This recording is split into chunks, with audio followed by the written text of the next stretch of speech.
guys, how are you doing? Tonight we're going to do another cooking demo. I got my trusty sidekick Keanu, my husband, hiding over there. We're going to call him the unicorn. And we have these luscious ingredients for a great fall pan roast.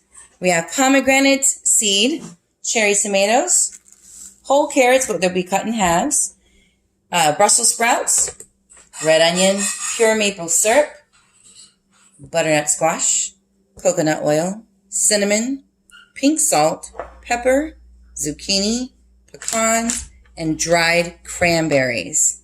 All of these are going to get chopped and put in a pan, really 3 pans because I have enough for all that, and we'll have leftovers. And it gets roasted in the oven at 400. It's pretty much 25 to 30 minutes, but depending on what veggies you put in there, their liquid content, if they've been pre-boiled, if they're fully fresh and raw, it all depends on the consistency of your vegetable.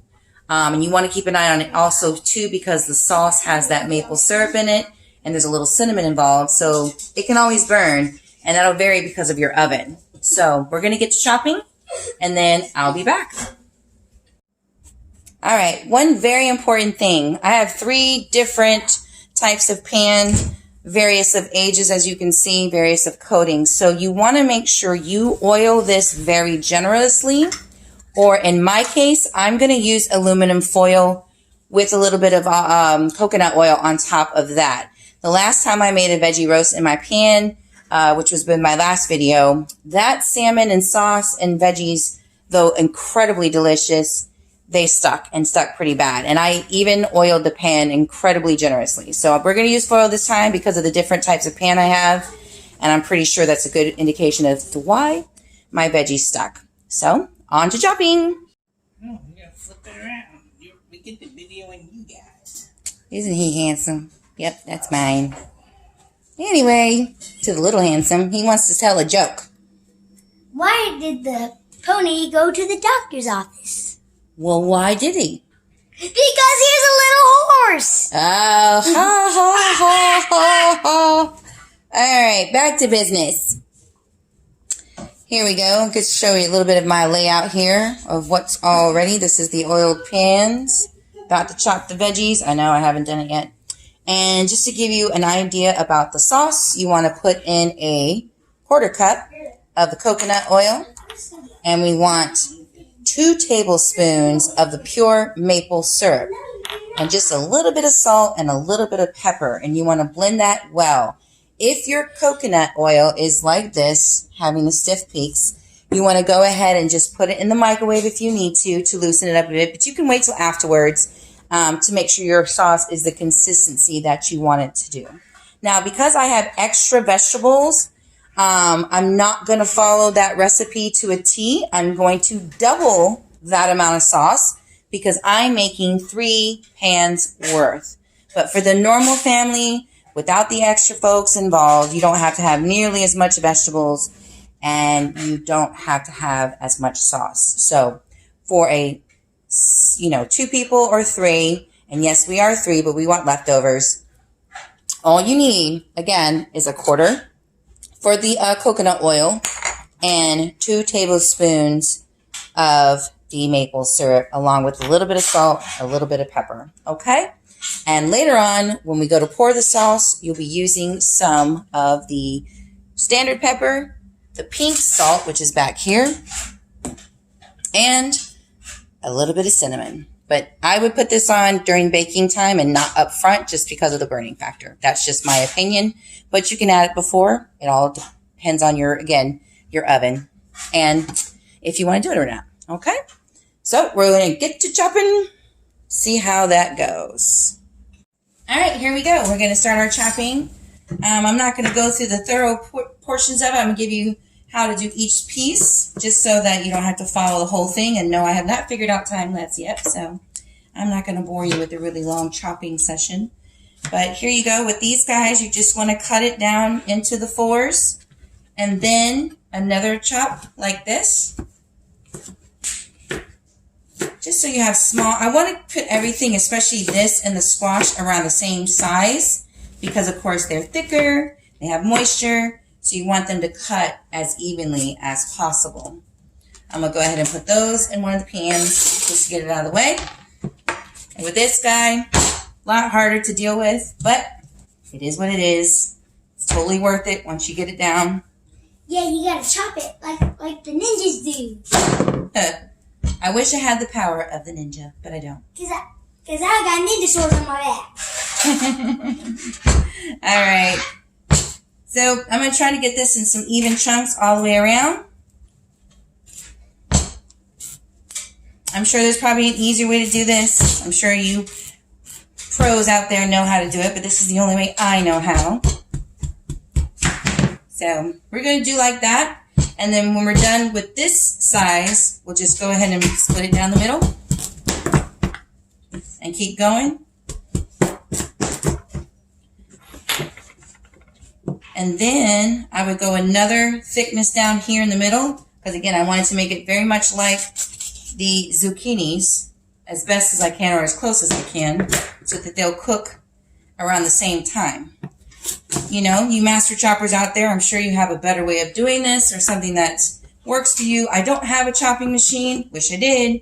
But it works without all that. So yeah, it doesn't have to be fancy. You gotta try to chop like a ninja. Like I said, and I do cut the actual skin from the outside off because I prefer to. I don't think you have to.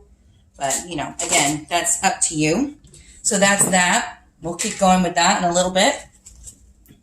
And here you go, your Brussels. The Brussels, you definitely want to take off the bottom part. Cut them in half. I would say cut them again on the lengthwise like this. Let me get you a little closer so you see that. Yeah. Oops. Sorry, guys. You want them to look like this. So nice and exposed and thinner slices.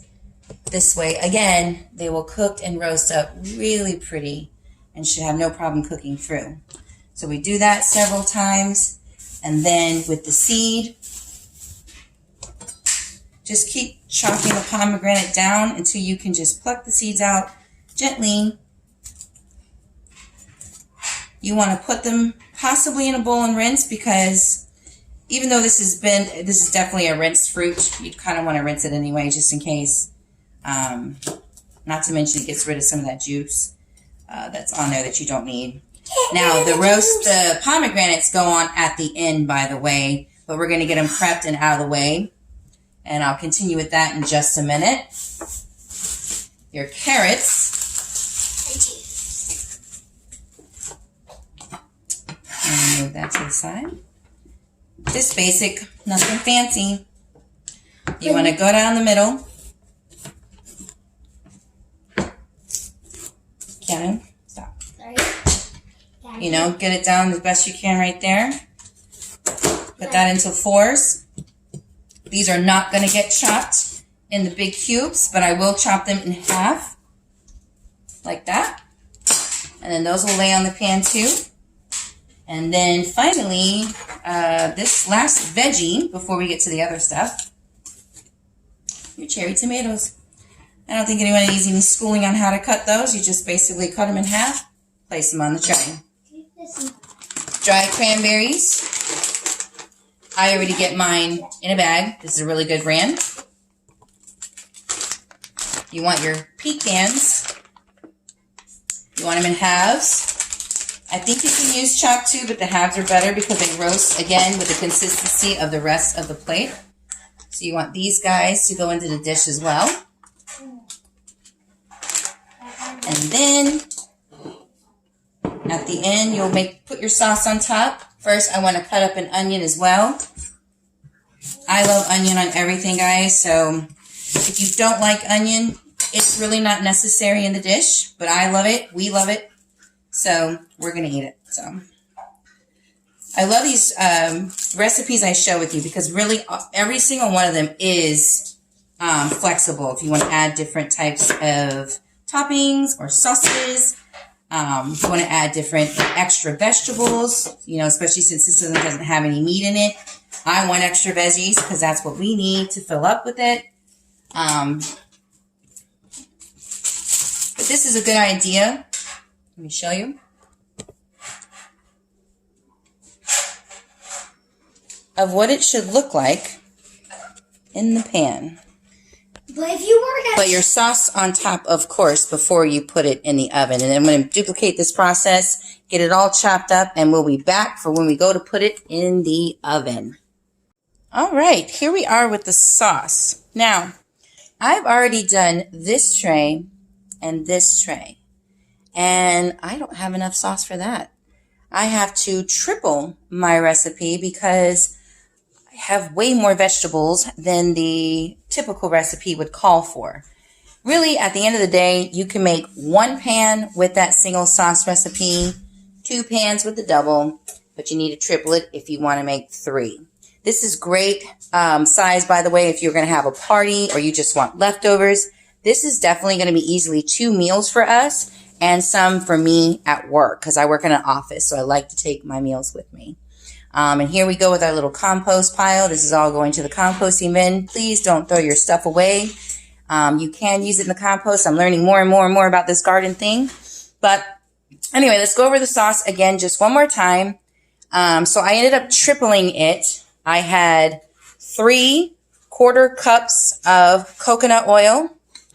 And yes, I did heat up my oil so it was liquefied. I put in 4 tablespoons of the maple syrup, extra shakes of the pink salt, and the black pepper. And it mixed really, really well. And all you have to do after that is pour it on your veggies. And while this is being poured on the veggies, already my oven is pre-baking, or preheating, excuse me, at 400 degrees. Now that all the sauce is down, you can use a fork, you can use a spoon if you like. I'm using my hands because they're clean, but I just want to get that sauce mixed all around the veggies as much as possible, just to make sure all of it got some of that sweet, yummy goodness. So I'm going to do the same here. And then as soon as that preheat goes off, these are going to go in the oven, obviously on 2 different racks.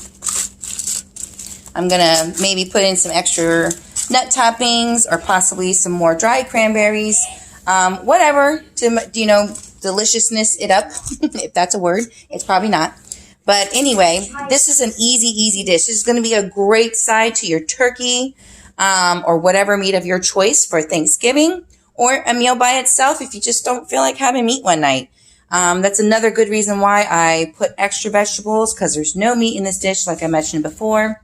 And so you want it to be really filling. It's all completely healthy because, yes, maple syrup is, yes, got sugar, and so does the cranberries. But the cranberries have a healthy sugar, and cranberries are really good for your body and your digestive system as well as your urinary tract.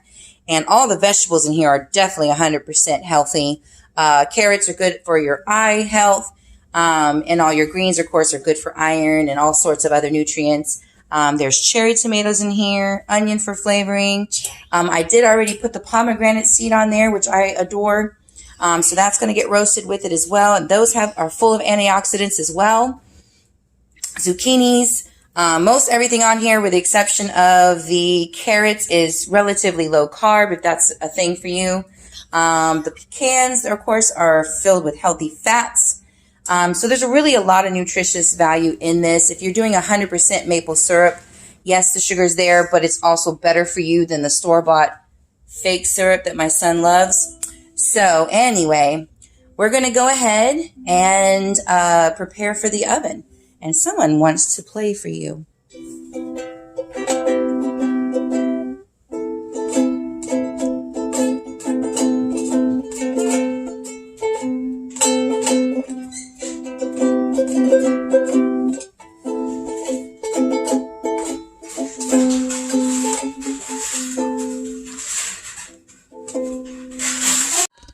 There they are. It's so pretty. It's going to go in. Now, I'm going to check this within about 10-15 minutes. I may rotate the pans just to make sure that that top eye is roasting the veggies evenly. I would also suggest to spoon through you know, just as you're checking it as you go along to make sure some bits don't get burnt and the others are not cooked at all. Just something I would recommend, just because, especially like mine, there's so many on each tray, and I just want them to cook as evenly and as best possible. So that's just what I suggest. You can do what you like. And we will be back when it is all done. In the meantime, let's sneak in the room and listen.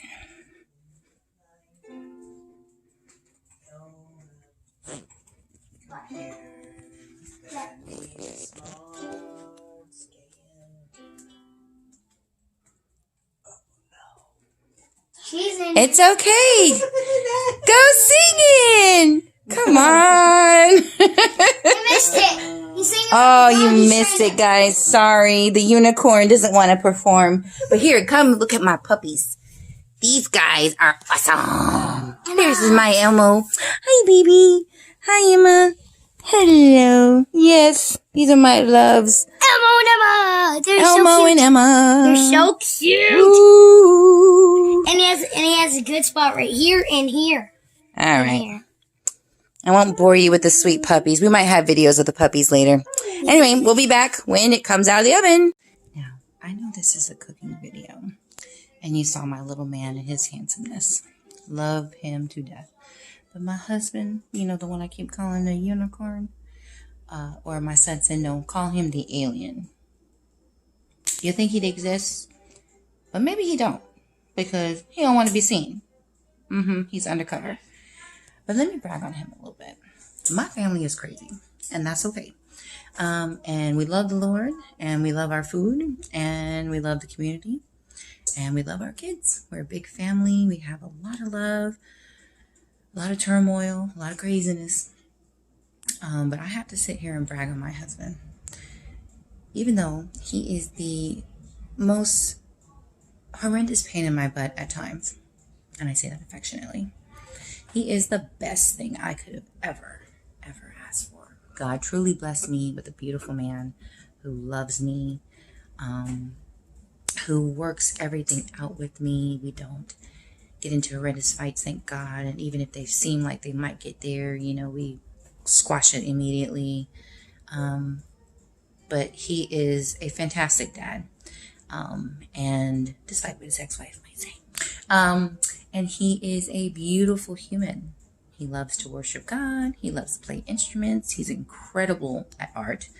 I cannot wait to show you some more of that if I can sneak it in. We will work on this, getting him in the video thing.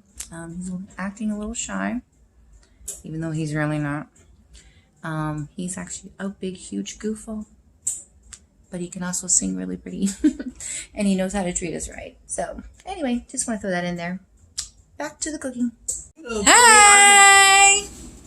Alright, here's the finished product. And please excuse the princess plates. Those are left over from the birthday party. So, we're not going to let them go to waste. So, what is the final verdict? Is it good?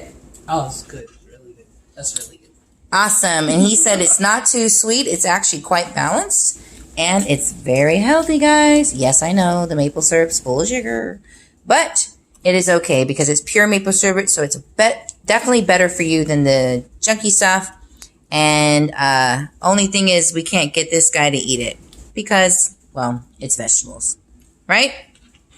Anyway, I hope you guys enjoy. I do have a little bit more of the other pans cooking, the ones that were the lighter pans. This was the darker pan, and actually the funny thing is, this was the one at the bottom of the three. I thought this would cook least fast, but it actually cooked faster. So keep that in mind if you're doing a 3-tray like I did. But if you're not, then you can put yours in the center, and it's well and good. This is really enough for a vegetarian Thanksgiving or a dinner one night. But I'll probably remake this for sure for another meal, and certainly maybe with our Thanksgiving. I don't know. Stand by. I think the next dish I'm going to do is either a Cobb salad or a chili, so stay tuned.